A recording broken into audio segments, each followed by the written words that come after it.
Yan ano?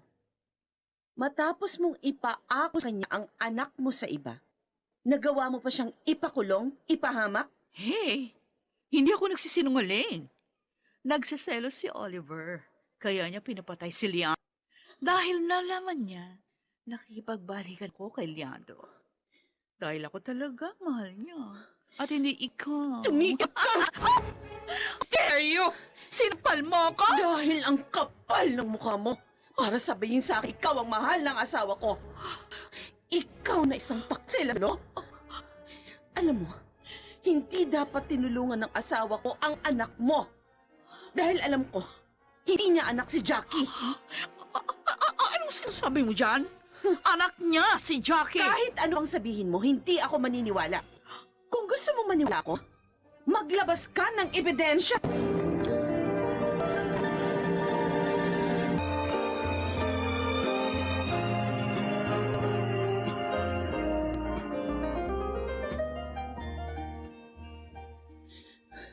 Walang yung babaeng yun.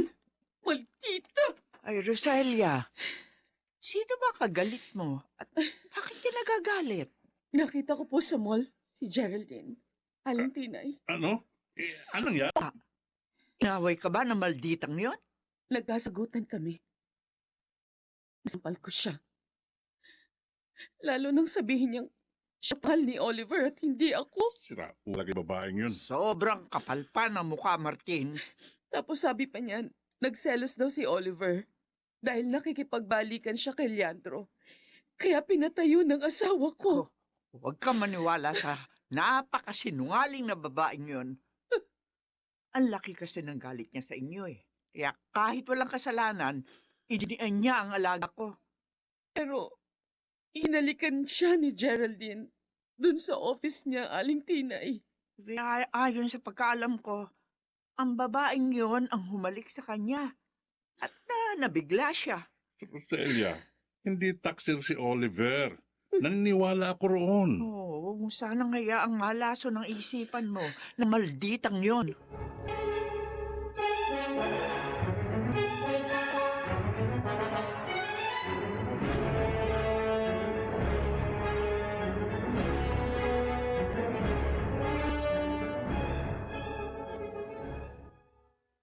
Roselia, Daddy, narito po ako.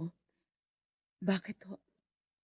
Gusto ko sanang tawagan mo ang abogado ko. Gusto ko siyang makausap para kay Oliver. Daddy, kaya niyo na ho ba? Baka ma-stress na naman kayo. Roselia, Kung magpagaling ka na lang po muna.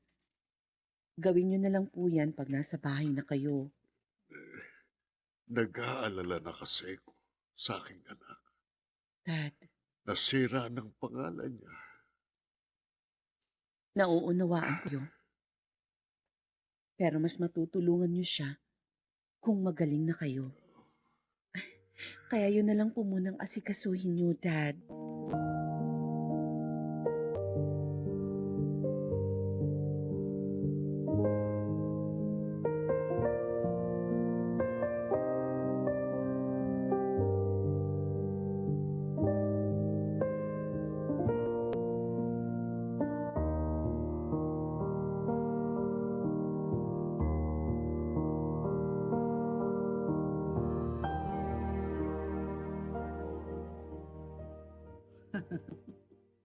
Galit na galit si Roselia. Muti nga. Kulang pa nga yun eh. Kapag napatay ko na si Tandang Eno, sila naman ni Oliver ang isusunod ko. Tsaka ko kukunin ang yaman nila. Bakit po kayo tumatawa, Mami? Jackie, ano ka ba? Bakit ba nagugulat ka? Sorry po.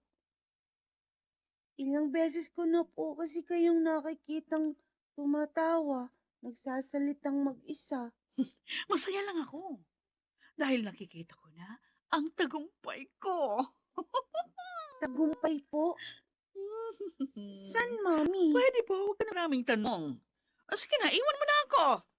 Kasi po, Anong kasi? Sabi ng iwan mo ako eh. Huwag matigas ang ulo!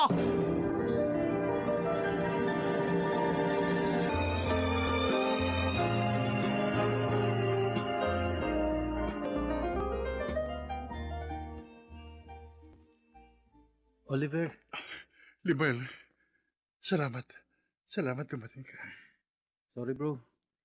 Ang dami ko naging problema eh. Ang laki na nang ipinayat mo bro ah. Nangangalumata ka pa. Oo.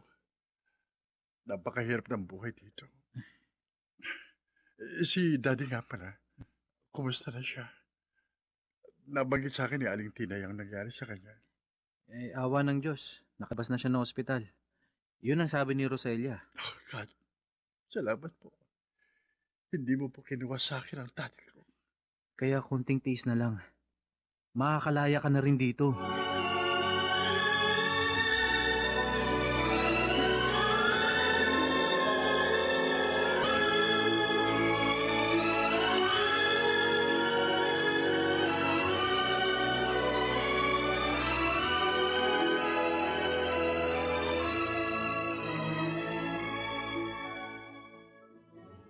Hoy!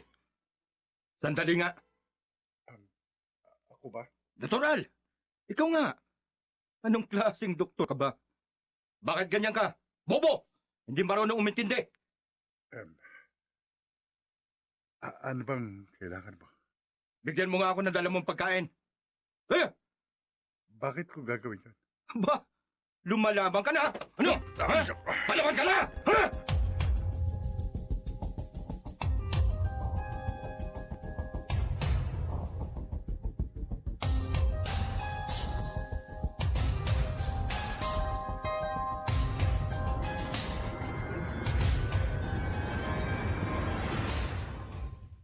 Sabi ni Mami sa kausap niya sa cellphone, pupuntahan niya si Daddy Oliver. Kung sumama kaya ako sa kanya. Kaya lang, baka hindi niya ako isama. Kung sundan ko kaya siya, para malaman ko kung nasan si Daddy Oliver. Para makausap ko siya. Tama. Sasama ako pag alis ni Mommy nang hindi niya alam.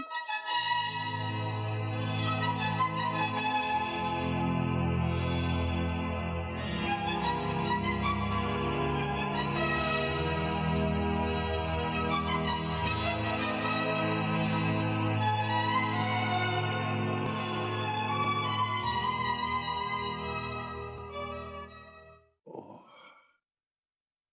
ang sakit ng katawan ko. Sa pambugbog ng toyo na yun. Nakibugbog din yung iba niyang kasama.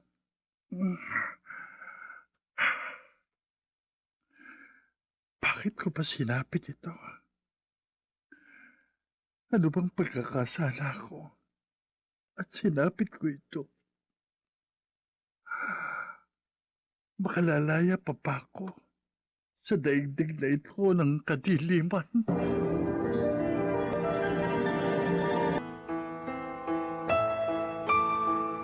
Makalaya pa nga kaya si Oliver? Paano muling magliliwanag ang kanyang buhay?